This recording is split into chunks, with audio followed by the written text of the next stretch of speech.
Voilà les amis, on est encore donc ici à Mayotte, toujours donc sur le thème Jésus le Fils de Dieu. Vous savez donc, c'est une question qui revient à chaque fois. Les gens vont à chaque fois dire, oui mais comment Jésus est-il le Fils de Dieu? Et donc je vais profiter ici, comme je le répète encore une fois, pas pour donner des versets aux personnes qui veulent rejeter la vérité, mais pour donner des versets à nous qui acceptons et qui sommes désireux de connaître la vérité, de rentrer en profondeur dans ce sujet-là, Jésus, le Fils de Dieu. On va donc voir ici une autre histoire, si vous pouvez ouvrir avec nous, dans le livre de Luc chapitre 18 et au verset 18. Luc chapitre 18 et au verset 18. Voici ce qu'il est écrit. Un chef interrogea Jésus et dit, « Bon maître, que dois-je faire pour hériter la vie éternelle ?» Verset 19, Jésus lui répondit, « Pourquoi m'appelles-tu bon? Il n'y a de bon que Dieu seul. » Et ça, c'est une question intéressante. Hein? Si vous prenez le temps de vous arrêter un peu et de savoir qu'est-ce qu'il a voulu dire par « Pourquoi m'appelles-tu bon? Il n'y a de bon que Dieu seul. » Donc la question qu'on peut se poser, c'est 1. Est-ce que Jésus est bon? Ou est-ce que Jésus n'est pas bon? Si Jésus n'est pas bon, eh bien, ok, ben, il n'est pas Dieu parce qu'il n'y a que Dieu qui est bon. Mais si Jésus est bon, alors Jésus est Dieu. Et donc, mes amis, vous voyez ici, encore par ce simple passage ici, on a encore à nouveau une autre preuve que Jésus est le Fils de Dieu, qu'il était égal à Dieu, qu'il est venu sous la forme d'un simple homme se soumettre jusqu'à mourir et mourir à la croix pour nous sauver, nous tous, qui avions péché et qui a été ressuscité après 3 nuits et 3 jours. Et c'est donc cet encouragement-là à toi que je donne. Si peut-être aujourd'hui, tu n'avais pas accepté encore le Seigneur Jésus-Christ dans ta vie et que tu ne savais pas comment être sûr d'aller au paradis, aujourd'hui, la Bible nous donne la réponse à toutes les questions qu'on peut se poser. Il est inutile d'aller chercher encore plus loin, d'aller encore étudier, de chercher encore à savoir. C'est des choses qu'on a souvent. Les gens veulent nous dire, oui, tu dois étudier ci, tu dois étudier ça pour connaître, pour savoir qu'est-ce que la vérité. Mais ici, quand on a la vérité devant nous, ça suffit tout simplement. Comme on aime bien donner l'exemple, 2 plus 2, ça fait 4. Tu n'as pas besoin d'aller chercher 5, 6, pour savoir si ça fait 2. Non, 2 plus 2, ça fait 4 et ça marche.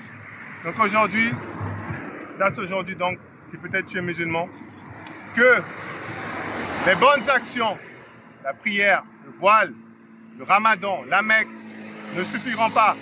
D'ailleurs, si on regarde un peu plus loin dans cette histoire-là, Jésus dira, tu connais les commandements, tu ne commettras point d'adultère, tu ne tueras point, tu ne déroberas point, tu ne diras point de faux témoignages, honore ton père et ta mère. Et cet homme-là lui répondra, j'ai, dit-il, observé toutes ces choses depuis ma jeunesse, dès ma jeunesse. Verset 22, Jésus, ayant entendu cela,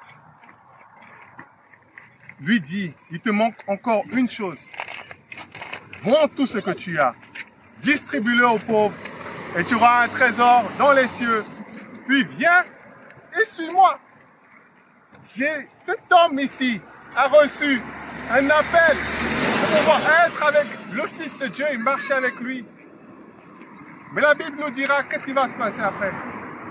Verset 23, lorsqu'il entendit ces paroles, il devint tout triste, car il était très riche.